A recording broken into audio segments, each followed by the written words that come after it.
works. I don't know how long my internet connection will work, but I'm so glad to be with you. Hi, happy Wednesday.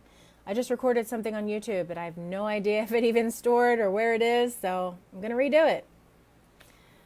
Today I wanted to talk about a simplistic definition of branding that I saw on LinkedIn that said that if you're on time and you work hard and you're a nice guy, that you will get the job. That is your brand. That'll earn you a position. And that might have, it was a young person that said this, but it was, that's a philosophy that I think was true at some time when you could work for a company that offered you pension and you could stay with that company for forever. And then also at the same time, it wasn't true because the person who worked the hardest didn't always get the promotion. So I think there are a lot of people out there who say, that doesn't match my experience. I'm a hard worker, but I didn't necessarily get the promotion or the job. And I'm a nice person and I'm on time, but still I didn't get the promotion or the job. You might get interviewed because you meet the qualifications of a position, but the person who gets the offer is the person who matches the culture and has the aptitude to deliver. And that's something that you have to use the process to prove.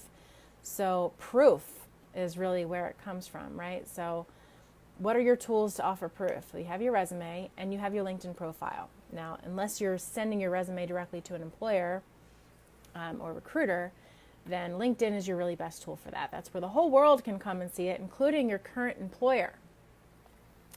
So I want to encourage you, if that's your experience, to utilize the tools that are available to you to level the playing field. It may not seem like a fair system that the person who thumps their chest the loudest or flaunts their stuff the most or the most boastful, the person who draws the most attention, that person with that magnetic personality is the person who gets the job.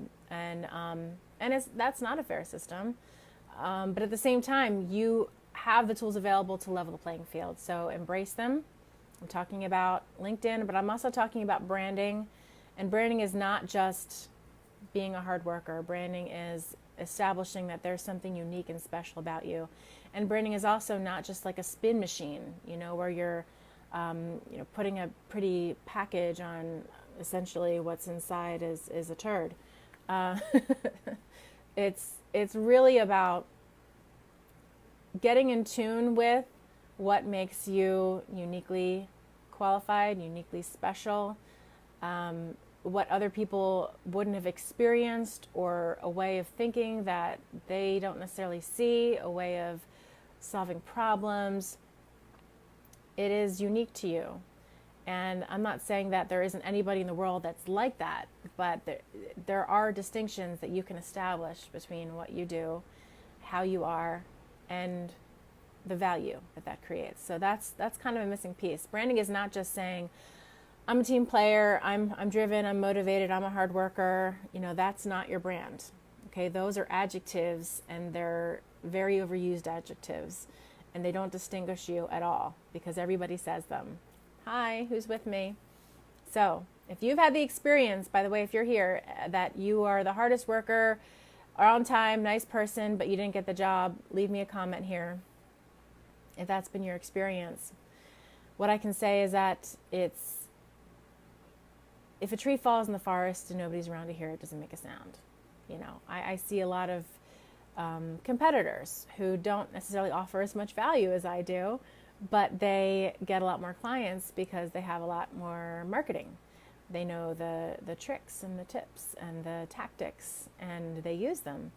And I don't. I follow the quality content recipes, and maybe I'm missing out on some clients that way, but I also like to think that I'm attracting the right clients to me. The clients who really want to understand their unique value in this world and how it can be applied in the job market, and how they can use the tools available to them, how they can work smart in their job search, not hard. I don't know how much value working hard is unless you're doing a laborious job. I mean, working smart is really a better way to go. I know some of my clients work smart and they actually eliminate themselves out of a job because they automate. A lot of my clients do that. But that's okay because they're my clients and they know how to find another job. So that's no big deal. Adding value, that's what they love to do. Making things simple, making things easy, that's the contribution they feel most in alignment with. And they know how to establish that. They know it's their way of thinking. It's their way of seeing the solution. I love learning that about my clients. You know, I love to kind of dig into who they are and how they've done things, not just at work, but how they've done things since they were young and how they might approach things outside of work. Those are clues. Those are little breadcrumbs that I can follow to kind of say, you know, this is something that's uniquely you. And have them, instead of, you know, feeling like they have to overcompensate